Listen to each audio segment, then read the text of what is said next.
Les amis, je suis un peu embêté parce que je dois acheter un nouvel ordinateur. Bah, vous savez, voilà, on sait ce que c'est. Maintenant, on a beau avoir des vieux ordinateurs, ils sont quand même assez puissants. Pour la musique, on a beaucoup de traitements en série.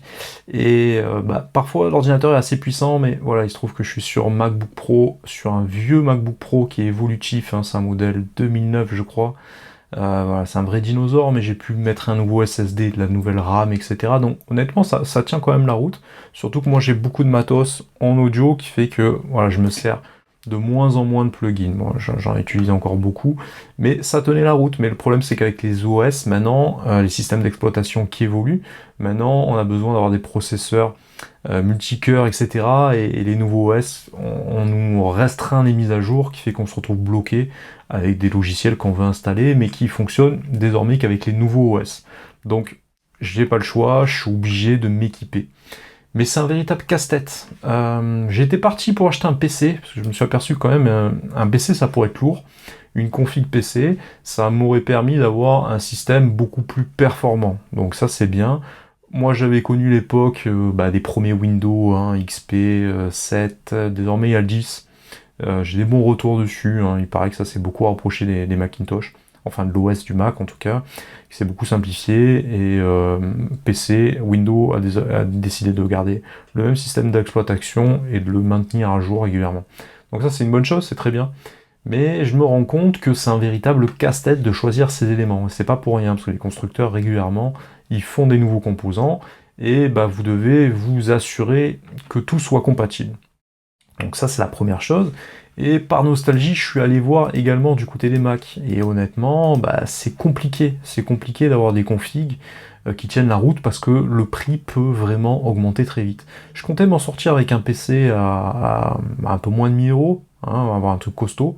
Mais je me rends compte que si on veut un truc un peu compétitif, bah, le résultat commence vraiment sérieusement à s'alourdir. Et bah, dans tous les cas, je me retrouve à peu près dans les 2000 euros. Ce qui est vraiment, vraiment gênant parce que j'avais pas prévu de mettre autant. Bon, c'est pas grave, hein, c'est la société qui paye, hein, mais malgré tout, bah, ça fait un petit peu mal. Donc, de prime abord, j'ai vu ce genre de configuration. Moi, ce que j'avais décidé, hein, je partais sur un processeur i7 9700K, un Coffee Lake à 3,6 GHz. Donc ça me semblait être très bien. Et je voulais mettre ça dans un châssis, dans ce châssis-là, Pure Base 500B Qt, désolé, hein, ma prononciation est mauvaise, avec un SSD d'un Tera. Alors oui, en MAO, pour ma part, il est inconcevable d'avoir un SSD en dessous d'un Tera, c'est impossible. C'est-à-dire que dès qu'on commence à installer des omnisphères, des contacts, etc., rien que la suite contact, je crois que, enfin complète, elle prend 300 ou 400 gigas. Donc tu comprends bien que bah, c'est entre 500 et 1 Tera. Il y en aurait 750 encore, ça pourrait 750 gigas, on pourrait s'en sortir, mais non, il faut au moins 1 Tera. Ça, c'est embêtant. Donc ensuite, il y a la mémoire RAM, hein, à peu près au moins 32 gigas, 2 x 16. Et qu'est-ce que j'ai rajouté d'autre? Ben, un SSD, je te l'ai montré pour le système principal, un SSD hybride, hein, un disque un peu hybride, de 2 Tera, tant qu'à faire, hein, ça coûte pas très cher. Ensuite, une carte mère. Je pensais partir sur la 370H, qui est pas mal en termes de connectique, parce qu'en fait, je dois mettre à jour ma carte son, qui est une ULN 8, pour la passer au format 3D, et les prochaines connectiques sont des connectiques USB-C, donc je crois que c'est du 3.1 deuxième génération. Donc cette carte a été pas mal, parce que en termes de connectique, c'était assez vaste. Mais par contre, pour essayer de comprendre qu'est-ce qui est compatible, est-ce que mon processeur est compatible avec carte mère qui est compatible avec ma carte graphique? Bah honnêtement en PC ça donne mal à la tête quoi. C'est vraiment, faut vraiment être geek quoi et suivre ce genre de conneries. Et moi qui suis musicien et qui, moi j'ai deux optiques, c'est-à-dire le montage vidéo, faire un peu de vidéo et faire de la musique et essayer de trouver une solution un peu hybride pour essayer de faire du live, pour vous faire du stream, pour vous faire voilà des webinaires, ce genre de trucs où on peut interagir ensemble sur une prod et la commenter ensemble. Ça, c'est un truc qui me plairait bien. Mais bah, voilà, vous comprenez bien qu'il faut des composants assez puissants. Et si on passe pas son temps à analyser qu'est-ce qui fonctionne avec quoi, c'est extrêmement complexe.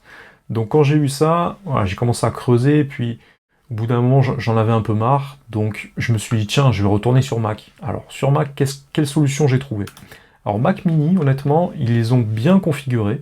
Depuis la version 2018 ou même la version 2020, ils ont des configs qui sont plutôt assez costauds. Alors, la version de base, vous voyez, à 929 euros, ça reste une mauvaise blague. Donc, bien évidemment qu'on ne peut pas se contenter d'un processeur i3, hein, même si c'est la 8e génération, et que ça monte à 3,6 GHz, voilà, il faut quand même pas exagérer. Donc, on est obligé de passer hein, il faut passer sur le i7 pour avoir quelque chose de plus musclé. Ensuite, le problème de Mac, et c'est un truc qui est insupportable, il y a deux problèmes. Honnêtement, c'est une configuration qui est top. On paye un système, on sait qu'on va payer le système fini 500-600 euros de plus, mais c'est pour être sur un système entre guillemets stable, sur lequel on a juste à se concentrer sur la créativité, la création de contenu. Donc ça c'est cool, et on est certain que tous les composants fonctionnent ensemble. Et ça c'est cool également. Et que ça reste relativement puissant, ça reste des beaux produits. Et on sait que ça va conserver une cote, contrairement au PC, où là, voilà, on va se destiner qu'à des geeks. Et les geeks, ils sont assez bons en affaires, parce que le concept d'un PC, c'est de le monter soi-même, en tout cas d'une tour, et donc forcément, tu vas payer tes éléments, et déjà, rien que pour comprendre si les éléments fonctionnent entre eux, il faut déjà que tu t'y connaisses. Et t'as pas le choix, sinon tu vas acheter des éléments qui vont pas fonctionner ensemble, tu vas devoir les payer une deuxième fois, et ça va tellement te saouler que tu vas tout apprendre par cœur. Donc c'est obligé. PC, tu deviens un geek. Même si moi je veux pas le monter le PC. C'était mon idée de base, mais j'ai vite oublié. Donc je vais prendre un gars qui va me le monter, un professionnel, il n'y a aucun problème, moi je vais commander les pièces. Mais voilà, t'as compris quoi, voilà, il faut être un peu geek, et le geek, tu l'arnaques pas. Par contre, le Mac, il conserve une certaine cote, donc ça c'est plutôt bien, c'est-à-dire que dans un an ou deux, voilà, moi c'est terminé de garder des ordis 5, 6, 7, 8 ans. Je crois que désormais c'est plus le délire. À mon avis, il faut essayer de le garder comme les iPhones.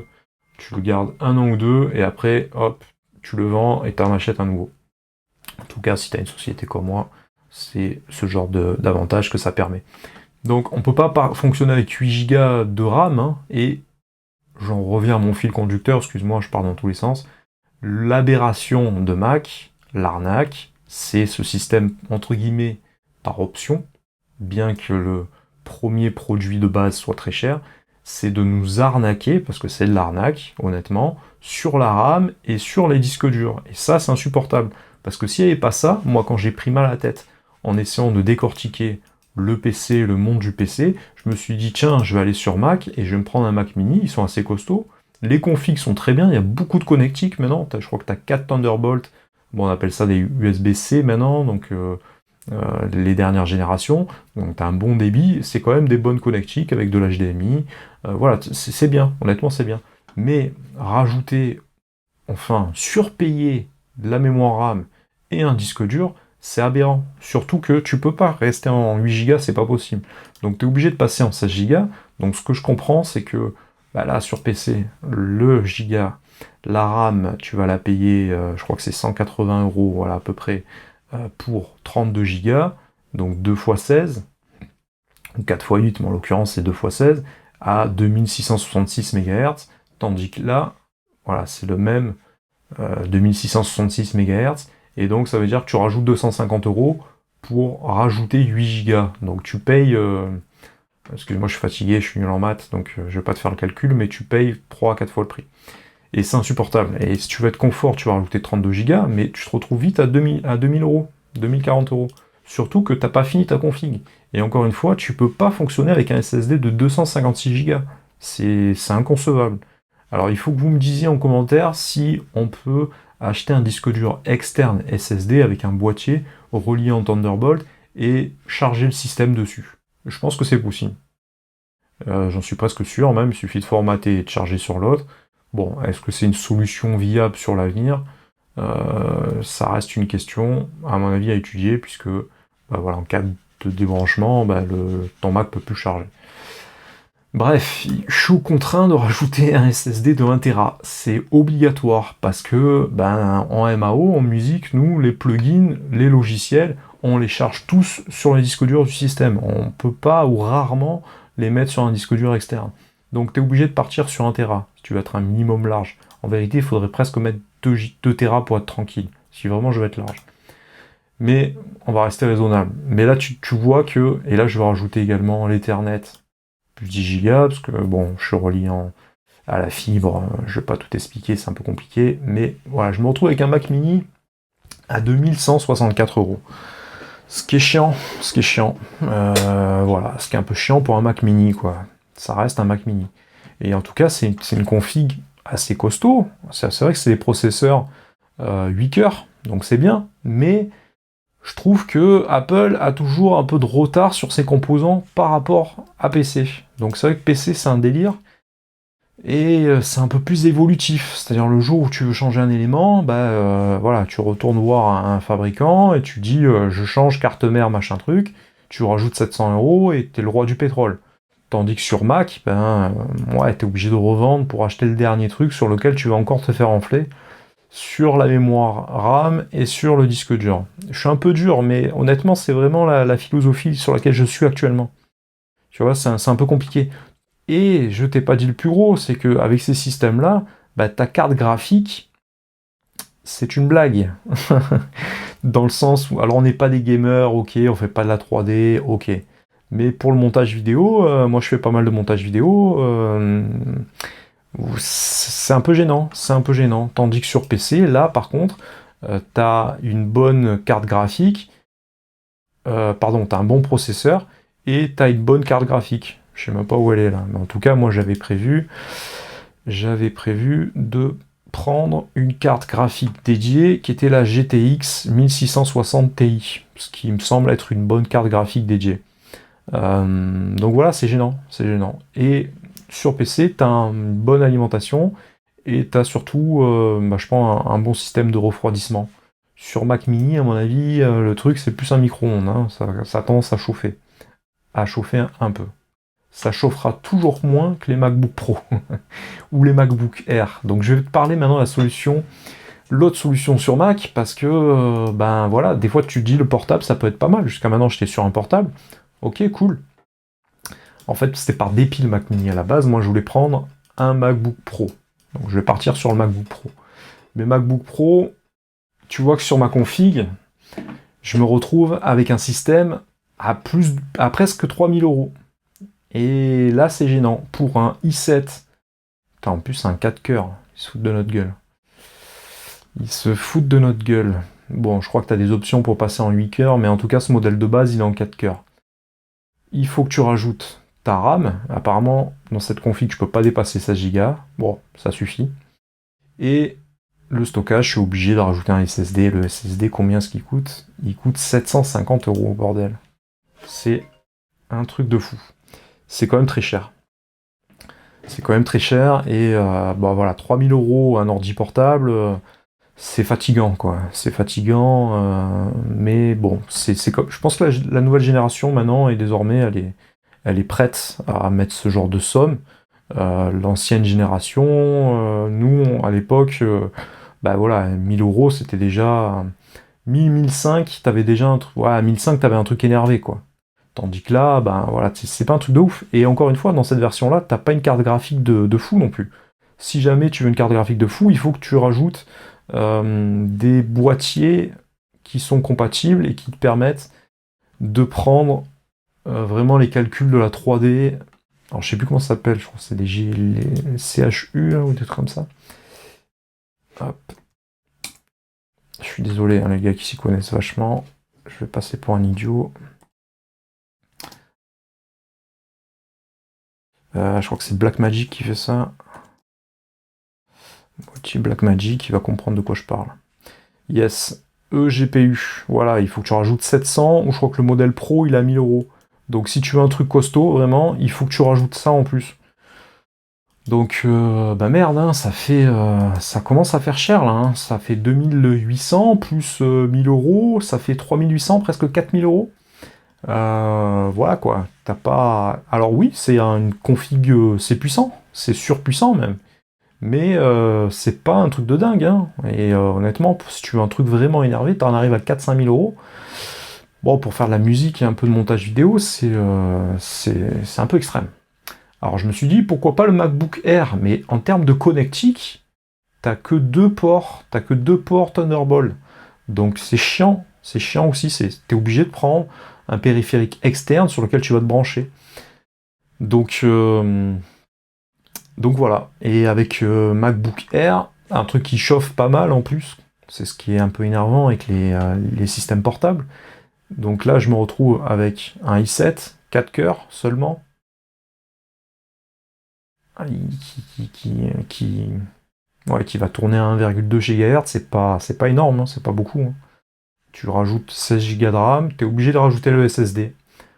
Honnêtement, le litige sur Mac, c'est la RAM et c'est le disque dur SSD. S'il n'y avait pas ça, bah franchement, ça serait une bonne solution, je pense. Alors, je vais effacer ma MacBook Air. En fait, ça va m'obliger presque à avoir deux ordi. Je pense que je vais me tâter entre un PC et un Mac mini. La raison va faire que je vais quand même aller sur le PC à mon avis. Alors, je vais voir un petit peu. C'est un peu ennuyant d'être sur PC. Quoique, pas tant que ça. Si je fais que du PC, voilà. Ça m'embête de passer de Mac à PC, mais pourquoi pas. Par contre, si j'ai par la suite un petit MacBook Pro, un petit MacBook Air en appoint, là je suis bien. Là je suis bien, ça me fait deux ordi. Ça fait que je peux travailler deux trucs en même temps. Quand il y en a un qui exporte, je peux passer sur l'autre. Je peux être mobile un peu, passer du studio à travailler un peu chez moi. Donc voilà, ça peut être sympa. Donc je me tâte encore un petit peu. Honnêtement, les Mac mini m'ont fait bonne impression. Je trouve ça cool. Je trouve ça bien qu'ils aient dopé un petit peu leur capacité. Ça commence à devenir des systèmes à étudier, des trucs un peu sérieux. Donc cette config, si elle n'était pas au-dessus de 2000 €, je pense que je me serais largué. Honnêtement, ça aurait été à 1700, 1008, je serais parti là-dessus. Et si Mac nous faisait des mémoires RAM et des disques durs évolutifs sur lesquels on peut modifier tout ça sans que ça soit trop complexe, parce que j'ai regardé un petit peu, oui, tu peux changer la RAM, le disque dur SSD c'est terminé, c'est soudé, bien que tu peux le dessouder j'imagine, mais on va pas s'amuser à ça. Et la RAM, ça reste un peu compliqué, il faut retirer le ventilateur, bon voilà, c'est un délire. Mais honnêtement, j'aurais été à 1700, 1008, bon ça fait cher pour un Mac mini, mais pourquoi pas. Pourquoi pas. PC, c'est complexe, mais ça peut évoluer dans le temps. Je pense que le meilleur des deux mondes, ça serait peut-être que j'aille sur un ordi monté sur PC et que je me prenne un petit Mac à côté en appoint, sûrement un Mac portable. Ça serait les meilleures solutions. Je t'ai pas parlé d'iMac parce que iMac j'en ai eu un et voilà, c'est terminé. Pareil, c'est hors de prix, j'ai pas besoin d'avoir un écran vraiment. L'écran des portables, c'est vraiment pour me déplacer. Hein, pour faire de mon studio à chez moi, ou si j'ai envie de travailler ailleurs, dans un café ou quoi. Ça m'arrive jamais, mais bon, ça peut m'arriver. Ou en voiture, si je m'achète une caisse confortable. Ça peut être un délire. iMac, non, je suis pas pour. Je suis pas pour, c'est pas du tout évolutif, c'est très cher. Et je suis un peu loin, moi, de mon bureau à l'écran, donc moi, ça me convient pas. Donc Mac mini ou ordinateur PC monté. S'il y a des gars qui sont vraiment des pointures, n'hésitez pas à me faire un petit commentaire, ça pourrait m'aider à valider tout ça, à valider ma commande, mais je crois que je vais me lancer. La config que j'avais fait, voilà, j'ai rajouté une petite webcam là pour vous faire des lives, mais c'était environ 1004, 1005 avec le montage, sinon on est à peu près à 1003 je pense. Et là, chez un magasin qui me monte tout, si j'ai pas envie de m'embêter sur des problèmes de savoir si c'est compatible ou pas, je suis au-dessus de 2000, tranquille, 2000, 2003. Voilà, ça pique un peu, Après, je pense que c'est quand même des systèmes très performants, avec des bons processeurs, donc je pense que je pourrais être tranquille pendant un petit moment. Honnêtement, travailler sur PC, voilà, psychologiquement, je suis prêt maintenant. Donc, dans mon avis, dans pas longtemps, vous risquez de me voir sur une config énervée sur PC. Le deuxième point, je viens de faire la commande de ma carte son ULN 8 pour passer en 3D. C'est une extension de carte, donc en gros, ils vont me démonter ma carte son, et ils vont inclure une nouvelle carte pour la remettre au goût du jour. Donc elle va redevenir très puissante. Et par contre, c'est une métrique à l'eau, donc elle sera en connectique USB-C, donc ça sera compatible avec mon PC. Par contre, le logiciel est mis aux consoles qui me permet de piloter tout ça et pas encore 100% compatible Windows. Donc il y a encore 2-3 trucs qui sont un peu relous entre ces histoires où les éditeurs devraient faire des efforts, les constructeurs, pour essayer de nous faire vraiment des trucs compatibles à 100%. Que vous vouliez ou non, je sais qu'il y a beaucoup de gars qui sont sur PC et qui m'ont envoyé des commentaires en mode ouais, les Windows c'est la folie. Ok, mais que vous le vouliez ou non, je suis conscient qu'un Mac, en termes de carte graphique et en termes de montage vidéo, ils sont un peu à la ramasse, et en processeur également. Par contre, vous, il faut que vous puissiez entendre qu'il y a beaucoup de constructeurs qui ont encore assimilé Mac, Apple à système pro. Notamment certains, Metricalo par exemple, qui était 100% compatible uniquement avec Mac. Et comment ça s'appelle c'est pas Antelope, il y a un autre constructeur de cartes son également haut de gamme qui est compatible que sur Mac. Ah, j'ai un trou de mémoire. Enfin bref, voilà, il y a encore des constructeurs, il y a encore des partenariats qui sont un peu friables, mais qui sont encore un peu ancrés, sur lequel il y a encore des exclusivités. Bon, ça bouge des deux côtés, honnêtement, faut pas être sectaire. Vous voyez que même FL Studio, ils se sont mis sur Macintosh, donc ça c'est très bien. Je reste convaincu que Mac, ça reste quand même plus axé sur les créateurs de contenu et une logique un petit peu à part, mais c'est un truc, l'écart est en train de s'équilibrer là, on est vraiment proche du 50-50 maintenant, on est encore à 60-40 selon moi. Par contre, voilà, je dénigre pas le système PC Windows 10 que je ne connais pas, je vais pas en parler, mais je suis convaincu que c'est du lourd. Il y a certains avantages également, par exemple quand je branche mon iPhone sur un PC, je sais que je peux accéder directement au contenu à l'intérieur. Ça va me simplifier la vie, parce que maintenant, actuellement, je suis obligé de tout envoyer par WeTransfer ou tout envoyer par Internet, et pour exporter les vidéos que je fais sur mon iPhone, c'est chiant. Donc voilà, il y a quelques trucs encore qui sont... il y a quelques avantages sur PC. PC en termes de connectivité, de composants, je pense qu'ils enterrent Mac, honnêtement. Ça reste encore assez compliqué. Ça reste encore un peu assez compliqué. Et je pense que Windows, ils ont beaucoup rattrapé, Microsoft ont rattrapé leur retard sur le fait de fabriquer des beaux outils. Maintenant, ils font des très beaux, j'allais dire des MacBooks, des très beaux ordinateurs portables, tout en alu, etc. Ils font maintenant des beaux objets connectés, des très belles tablettes. Donc ça, c'est cool. Dans l'esprit des gens, je pense qu'ils ont cassé un peu ce truc-là, ils ont rattrapé beaucoup de parts de marché. Maintenant, pour les créateurs de contenu, je pense que Mac a encore une bonne avance. C'est en train de se réduire, certes, mais il y a encore une philosophie où je pense que inconsciemment, je serai plus créatif avec le système de logiciels connectés sur Mac. Voilà. Donc je vous ai fait un petit tour d'horizon, j'espère avoir été assez neutre, assez juste dans mon analyse. N'hésitez pas à enrichir un petit peu le débat dans les commentaires. C'est plutôt bienvenu. On peut pas tout savoir. Et voilà, je demande qu'à en apprendre davantage. Je suis fermé ni sur l'un ni sur l'autre. Actuellement, je me pose vraiment la question mais sur quoi je vais partir. Je crois que ça sera sur PC. Sur Mac, tu payes toujours 500-600 € de plus. Est-ce que ça justifie ou pas? Un peu, un petit peu.